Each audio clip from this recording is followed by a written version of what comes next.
In the last episode, the Toque finalists learned from top hospitality experts on what is needed to give the customer a 5-star experience. Now the day has arrived and it's the pinnacle of the competition. Time to deliver the very best fine dining event for Nestlé Professional.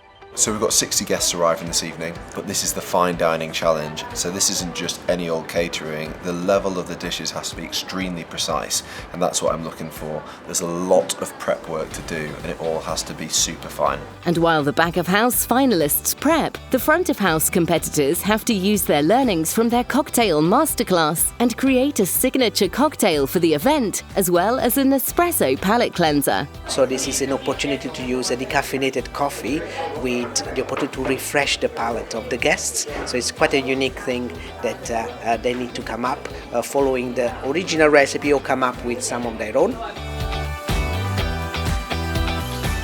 The cocktail that won was the best one in terms of balance, and also this person thought also of the menu that we were serving, and that's really an extra touch, an extra thought. And in the kitchen, extra thought is also needed. There will be no room for mistakes. There's all sorts that can go wrong. This is a very precise menu. I think firstly with the fish cookery, red mullet is a very delicate fish, and seconds are a lifetime when you're cooking fish, and 20 seconds too long in the oven and the fish will be overcooked. And similarly with the lamb, lamb is a dish which is difficult to cook because it has a cap of fat on it that needs to be really beautifully rendered because no one wants like flabby fat. And then lamb actually needs to be cooked a bit more than meats like beef, for example. It needs to be more sort of medium. Undercooked lamb is not pleasant, overcooked lamb isn't great either. So I think there's a lot around timings that the guys are going to have to get right. And then of course you can do all that right, but you've got to get the food out hot as well. All they have to go by is a recipe that I've given them, which I may have made challenging. It's like the bake-off. There are some things which are really, full of detail. There's other things I might have just let them interpret. So we'll see when it comes to the breaking point. Can they use those ingredients in the right space, in the right environment with their counterparts? For front of house, adaptability will be key. So often in hospitality, things happen right there and then on the spot. And you've got to then, take that as an opportunity to be adaptable, be flexible, and just be able to kind of think, well, if something's happened, how can I go about that, and how can I make the guest have the best experience possible?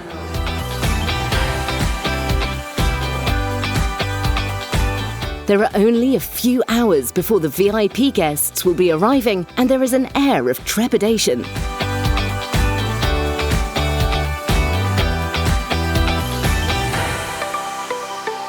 As the judges score each individual their own points, there is everything to play for as the time for service approaches.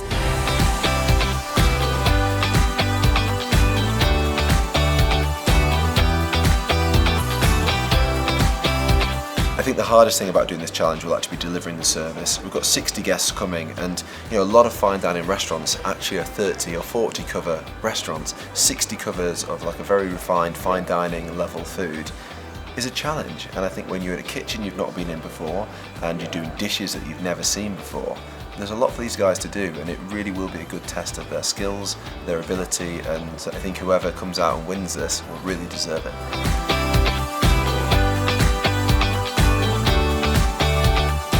This has to be a 5-star event, and it's the finishing touches that matter. A little bit nervous, but I'm feeling optimistic and things are going to go my way. I've prepared. I just hope that I remember the things that I need to learn and that I can give my customers a really good service. After hours of preparation, the VIP guests start arriving, and it's action stations.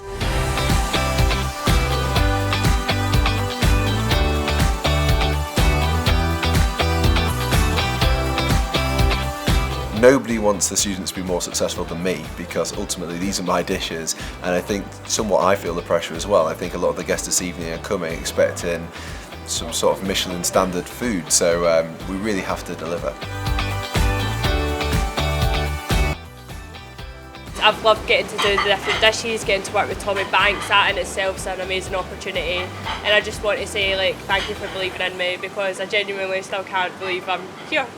Wonderful, I think, so far, hopefully. They worked as a team. I really liked it. I asked to the guys, make sure that when we're serving, when we're doing something together, you have a task, you have something, and you communicate. And this was done. So well, I've enjoyed every moment of this. It was a bit harder than I expected actually, but it was good because it challenged me and I learned new things that I've never done before. Tiring, good, stressful, exciting, I don't know, it's just a mixture of emotions. I think they did fantastic, they over-exceed the expectations. It went brilliant, absolutely brilliant.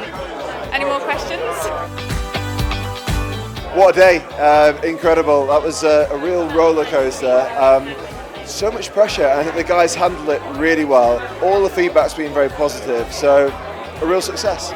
The competition has seen 12 remarkable individuals show passion and commitment.